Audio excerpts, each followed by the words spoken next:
খলিলুর রহমানের আকস্মিক আমেরিকা সফর এবং একে ঘিরে তৈরি হওয়া জল্পনাগুলো বর্তমানে বেশ চাঞ্চল্য সৃষ্টি করেছে। ভূ রাজনীতি এবং কূটনীতির প্রেক্ষাপটে এই বিষয়টিকে সহজভাবে ও যুক্তিনিষ্ঠভাবে বিশ্লেষণ করব এই প্রতিবেদনে। একটি দেশের জাতীয় নিরাপত্তা উপদেষ্টাকে যখন জরুরি ভিত্তিতে ডাকা হয় তখন তার পেছনে সাধারণত তিনটি প্রধান কারণ থাকে: আঞ্চলিক নিরাপত্তা, রোহিঙ্গা সংকট, মিয়ানমার সীমান্ত পরিস্থিতি এবং বঙ্গোপসাগরে আধিপত্য বিস্তারের লড়াই।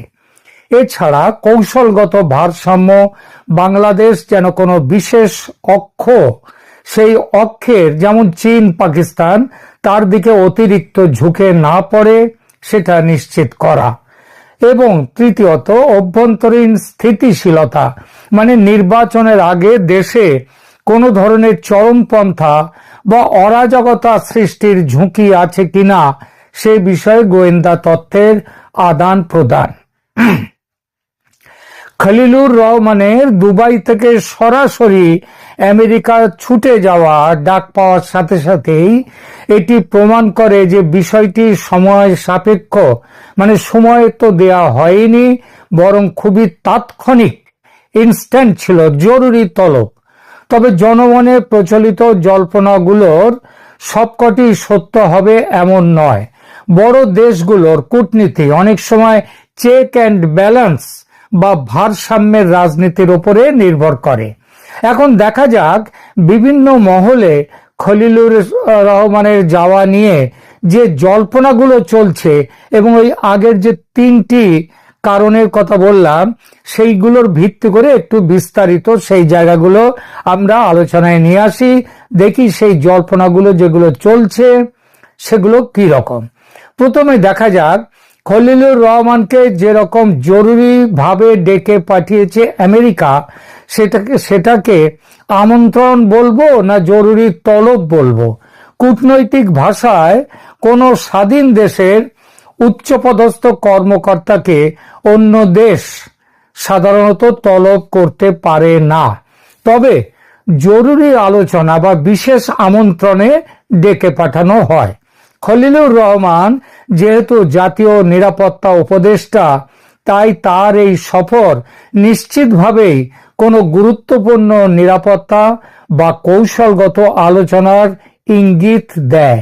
তবে আমেরিকা যেহেতু দুনিয়ার সবচেয়ে তাকতবর দেশ, শক্তিশালী দেশ, এবং তার কাছে বাংলাদেশ পাহাড়ের কাছে একতাল মাটির ঢিপির মতো, সুতরাং কেউ যদি আমন্ত্রণ শব্দের বদলে তলব কথাটি ব্যবহার করেন এক্ষেত্রে করতেই পারেন, ভুল কিছু হবে না। এবার আসা যাক কেন এই জরুরি তলব। বিভিন্ন সূত্র থেকে পাওয়া খবর অনুযায়ী এক নয় বেশ কয়েকটি কারণে ডাক পেয়েছেন বাংলাদেশের জাতীয় নিরাপত্তা উপদেষ্টা খলিলুর রহমান, এবং এই জল্পনাগুলো দেশে বিদেশে বিভিন্ন জায়গায় কিন্তু জল্পনাগুলো খুব চলছে। এদের মধ্যে সবচেয়ে গুরুত্বপূর্ণ হলো চীন ও পাকিস্তানের মধ্যে কদিন আগে বেজিংয়ে এক উচ্চ পর্যায়ের জোট তৈরি হয়েছে এবং সেই জোটে বাংলাদেশকে অন্তর্ভুক্ত করার সিদ্ধান্তও হয়েছে। পাকিস্তানের পররাষ্ট্রমন্ত্রী তথা উপপ্রধানমন্ত্রী ইসাক দার জানুয়ারি 3 থেকে 5 চীন সফরে ছিলেন। সেখানে তিনি চীনের প্রধানমন্ত্রী ও অন্যান্য নেতা মন্ত্রীদের সঙ্গে কয়েক দফা, প্রায় যা খবর তাতে প্রায় 7 দফা 8 দফা উচ্চস্তরীয় বৈঠকে বসেন। সেই বৈঠকে অন্যান্য বিষয়ের সঙ্গে অচল হয়ে যাওয়া যে সার্ক, সাউথ এশিয়ার যে একটা সংস্থা, তার বিকল্প একটি সংগঠন গড়ে তোলার সিদ্ধান্ত হয়েছে। এই সংগঠনটি পাকিস্তান চায় ভারত বিরোধিতার একটা অস্ত্র হিসেবে, ভারতের বিমস্টেক সংগঠনের বিরুদ্ধে।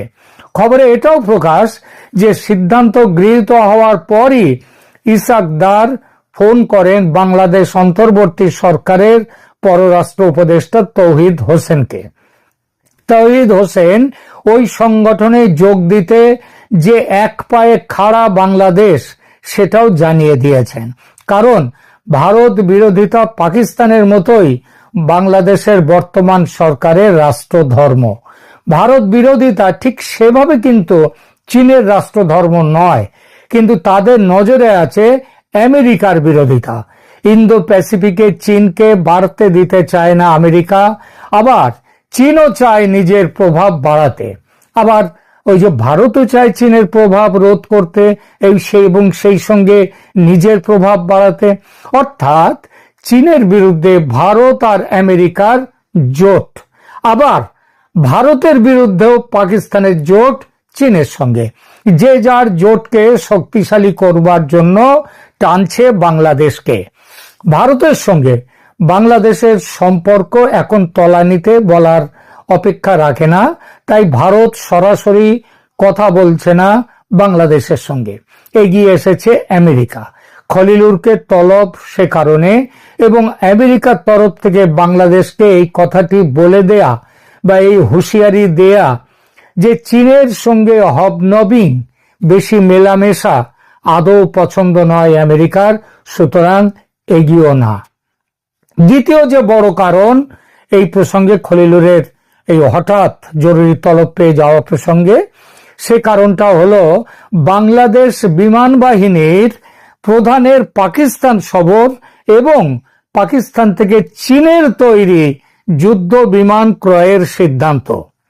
যদি বাংলাদেশ পাকিস্তান বা চীনের সাথে বড় কোনো সামরিক চুক্তিতে জড়ায়, তবে তা দক্ষিণ এশিয়ায় ভারতের নিরাপত্তা উদ্বেগ যেমন বাড়িয়ে দেয়, তেমনি আমেরিকার যে ইন্দো প্যাসিফিক কৌশল তার সাথেও সাংঘর্ষিক হয়। আমেরিকা সবসময় চায় তাদের মিত্ররা যেন প্রতিরক্ষা সরঞ্জাম ক্রয়ের ক্ষেত্রে চীনের ওপর নির্ভরশীল না হয়, এবং এই কথাটা মোহাম্মদ ইউনূসের সঙ্গে যে গোপন বোঝাপড়া হয়েছে সেখানেও এটা বলে দেয়া আছে। এই জল্পনা যারা করছেন তাদের এটা সত্যি হওয়ার অনেক কারণ আছে, তবে খলিলুর রহমানকে ডাকার মূল কারণ হতে পারে তাই বাংলাদেশের সামরিক ভারসাম্য রক্ষা এবং আমেরিকা সহ পশ্চিমা ব্লকের সাথে নিরাপত্তা সহযোগিতা বজায় রাখা। তৃতীয়ত, বাংলাদেশে একটি অংশগ্রহণমূলক এবং সুষ্ঠু নির্বাচন দেবার ব্যাপারে আমেরিকা বেশ কিছুদিন ধরে বলে আসছে। তবে সরাসরি কোনো রাজনৈতিক দলকে নির্বাচনে রাখা বা না রাখার বিষয়ে আমেরিকা সাধারণত নির্দিষ্ট নির্দেশ দেয় না। তারা বরং একটি প্রক্রিয়া বা পরিবেশ তৈরির উপরে জোর দেয় কিংবা পেছন থেকে খেলে বন্ধ করে দেয় দেশের এই ব্যাপারটা। যেমন কয়েকদিন আগে দেখুন, মায়ানমারে ভোট করলো সেখানকার সামরিক শাসক। সেই নির্বাচনে আং সান সু চির দল নির্বাচন বয়কট করেছিল, যদিও বাংলাদেশের শেখ হাসিনার দল আওয়ামী লীগ নির্বাচন বয়কট করেনি, করার কথাও বলছে না। তাদেরকে নির্বাচনের বাইরে রেখে দিয়েছে সরকার। ইতিমধ্যে মার্কিন কংগ্রেসের বেশ কয়েকজন সদস্য দাবি করেছেন আওয়ামী লীগকে নির্বাচনে অংশ নেয়ার সুযোগ দিতে। এই দাবি প্রথম থেকেই ভারতও করে আসছে। খলিলুর রহমানের সাথে আলোচনায় নির্বাচনের রোডম্যাপ এবং রাজনৈতিক স্থিতিশীলতা নিয়ে আলোচনা হওয়া অস্বাভাবিক নয়। আমেরিকা বিশেষ কোনো নির্দেশ দিতেই পারে বলে জোর জল্পনা আছে বিশ্লেষকদের মধ্যে, এবং সেই জল্পনায় যথেষ্ট যুক্তিও আছে।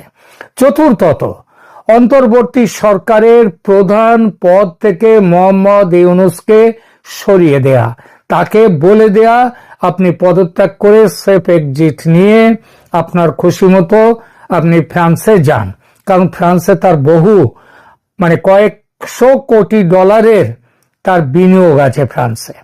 ডক্টর মোহাম্মদ ইউনূসের অন্তর্বর্তীকালীন সরকারের ওপর আমেরিকার সমর্থন এখন অনেকটা নড়বড়ে হয়ে গেছে।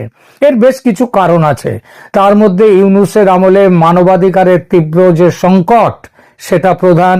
একই সঙ্গে সংখ্যালঘু, বিশেষ করে হিন্দু হত্যার বাড়াবাড়ি এবং সেটা রুখতে সরকারের ব্যর্থতা।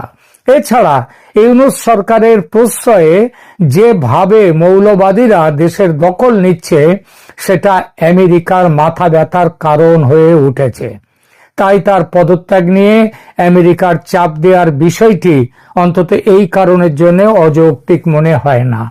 এবং সর্বশেষ ভেনেজুয়েলা কাণ্ডের পর, মাদুরোকে কিডন্যাপ কাণ্ডের পর মাদুরোর ভারত ও আমেরিকার কাছাকাছি চলে আসা, ভারত তার আর্থিক ও জাতীয় স্বার্থের কথা ভেবে মাদুরোর কিডন্যাপে কোনো কড়া প্রতিক্রিয়া দেখায়নি এবং এটা রাশিয়ার কড়া প্রতিক্রিয়া দিয়েছে তার থেকে বেরিয়ে যাওয়া, এটা দৃশ্যত প্রেসিডেন্ট ট্রাম্পকে খুশি করেছে। সে কথা তিনি প্রকাশ্যে বলেওছেন। বলা বাহুল্য এই ঘটনা ভারত আমেরিকার নৈকট্য কাছাকাছি আসাটা বাড়িয়ে দিয়েছে। এই নৈকট্য আগামী দিনে যে আরো বাড়বে সেটাও ধরে নেওয়া যায়। এই ঘনিষ্ঠতা যে শুধু ভারত চাইছে তা নয়, চীনের দাপাদাপি রুখতে আমেরিকার কাছে ভারতকে সঙ্গে নেওয়া ছাড়া আর কোনো গতি নেই। খলিলুর রহমানকে এই প্রেক্ষিতে আমেরিকা কিছু সুস্পষ্ট নির্দেশ দিতে পারে বলে জোর জল্পনা আছে, কিন্তু এখানে একটা ওই কিন্তু আছে। সেই কিন্তুটা হলো যে ট্রাম্প যেমন কি যে চান, কি যে করতে চান, এটা তার হাতের বুকের মধ্যে তাসটাকে গুটিয়ে রেখে দেন, লুকিয়ে রাখেন। কখন যে কি তাস বার করে দেবেন এই খবর কেউ জানে না। আপনারা দেখলেন কিভাবে ভেনেজুয়েলাকে নিজের দখলে আনবার জন্য যে ডাকাতিটা করলেন ভেনেজুয়েলাতে, এটা কি কেউ কোনোদিন ভাবতে পেরেছিল এটা করা যায়? দ্বিতীয় বিশ্বযুদ্ধের পরে এমন ঘটনা কোথাও ঘটেনি। সুতরাং ট্রাম্প কি করবেন, কবে, কখন, কোন দিকে ঘুরে যাবেন কেউ বলতে পারে না। তাহলেও আশা করা যায় খলিলুর রহমানকে ডেকে নিয়ে যাওয়ার পেছনে আমেরিকার কিছু সুস্পষ্ট নির্দেশ দিতে পারে। সেই নির্দেশগুলো ওপরে যে কারণগুলো বললাম, কোন কোন দিকে নির্দেশগুলো আসতে পারে সেইটা দেখা যাবে আগামী, এই প্রশ্নের উত্তর পাওয়া যাবে আগামী 2-1 দিনের মধ্যে। আপাতত এখানেই থামছি। ধন্যবাদ।